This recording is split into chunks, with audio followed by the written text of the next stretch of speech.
This is Miss Jane Fischer, 100 years old. Happy birthday. And we're going to ask her about her first coming to England and what it was like.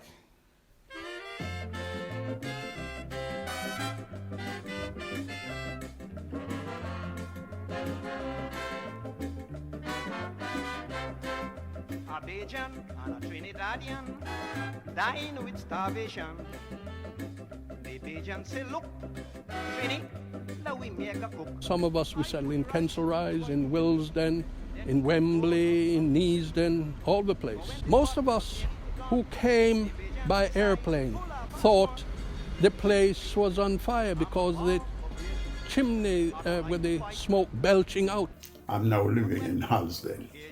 I came in the winter and I did not know what snow was like. The first day I saw it, I wonder what this thing falling on me.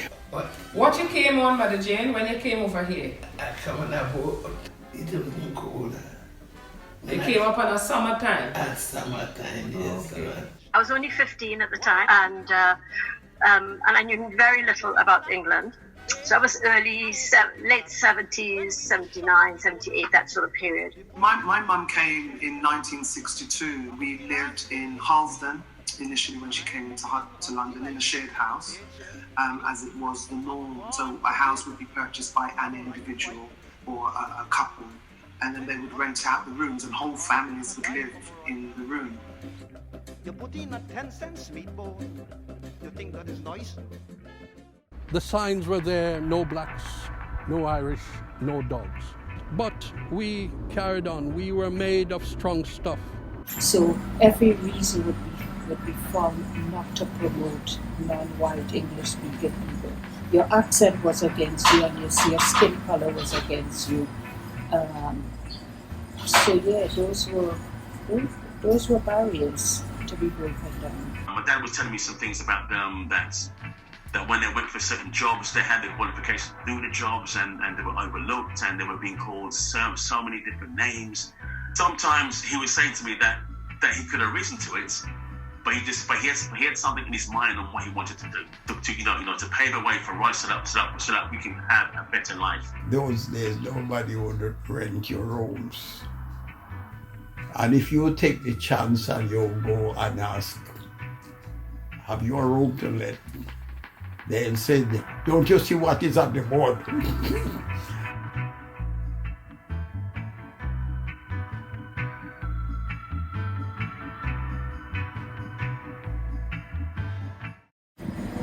We survived. I think Caribbean people who came during the Windrush time, like me, were survivors. I was also appointed a Justice of the Peace in 1980. It enabled me to talk to my colleagues on the bench, to understand Black culture, Asian, African, Caribbean culture, and in some small ways to make sure that people coming before us on the bench were understood. I worked outside there on building for 4 years and 6 months. The places that was down during the war, then it begins to build up, begins to become a beautiful place. Our first studio was at Chalk Hill Community Centre in Poplar Grove. So when I came to Brent, I was looking for somewhere where I could create work. So I went and I spoke to one of the community leaders there, and he said, sure, come and use the gym. And that's where we made our first really special character that propelled us to become MAHOGANY, the great MAHOGANY carnival group based in Brent. With the community and everything, lots of fantastic things happened there. We had jobs in the transport thing, to build the railways, to build the underground and the buses.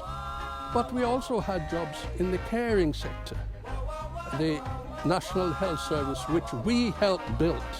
We were midwives, we were nurses, we were cleaners.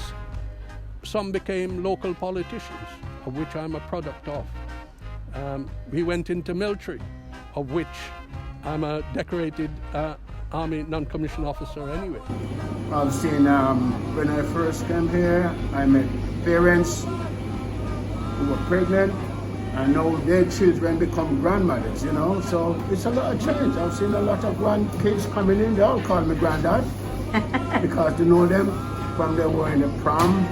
Mom pushed them around, and they're all my grandchildren. What did you do? What was your first job? I remember you told me you work in the hospital. I work in the hospital.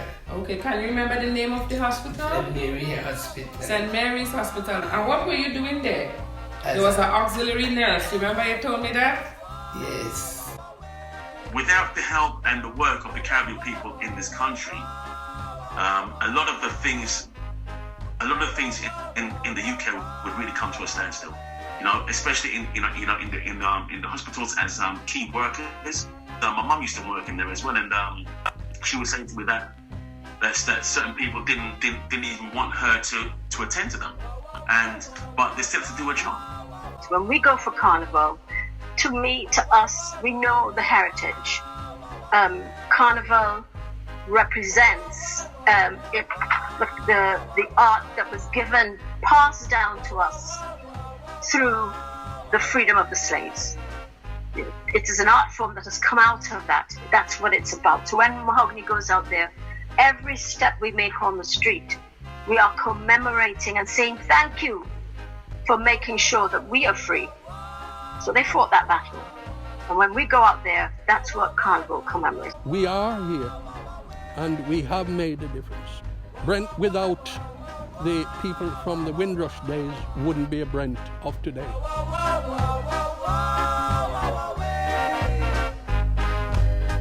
I would ask them to listen to their seniors, because the seniors have already known the route. Then you'll learn some lesson and you'll understand how to protect and guide yourself. Find your talent. Find the person who will help you to build that talent. And don't ever give up on it. Strengthen it, improve your skill, keep improving yourself, and let your talent be the key to your future and your voice. Mahogany helps young people to do that, to find their talents and to go out there. Listen to their parents, behave themselves, don't go and every night going in party and go to the church, not to fight, not to kill one another. Don't sit still. You can be whatever you want to be. You just got to fight for it. It won't be given to you. It's not a gift. I've got 12 grandchildren myself. I'm proud of them because, you know, they walk and hold their head up, which I'm proud of. And that is what I beg them to do. Walk and hold your head up, not down in the gutter, you know? We need to pull together. We need to stop competing against each other. We need to share information, act on the information, especially now that we have the internet and Instagram and Facebook and so many other things, Zoom. You know, we've got to start thinking outside the box. How can we provide for ourselves? Because as you know, through this period here, a lot of people are losing their jobs. The world is your oyster. Make use of it. Whatever little talent you have, be it 5%, 10%, work on it. Look at ways to educate yourself, to create inroads for yourself. Seek out help and advice from those in a position to help you. Do not get sidetracked into breaking the law. Speak to older people in your family, in your community, and seek their advice. They have been through it. They have risen above it. They've survived it. They're the best people to talk to. Don't ever give up. This is the headdress. I'm calling it the headdress of truth. It's going to be the Windrush Day on the 22nd of June. And this headdress tells the whole story. We have the Windrush, the bow of the ship, that brought the hands of people, black people. We came on many different ships. So we came as slaves, but then we came for the Windrush. And the work that was done with those black hands built the golden the richness of England.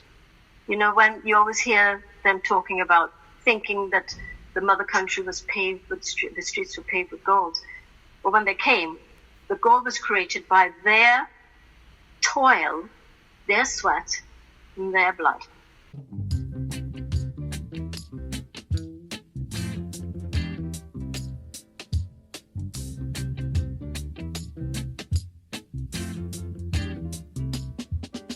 There must be a revolution to solve this problem.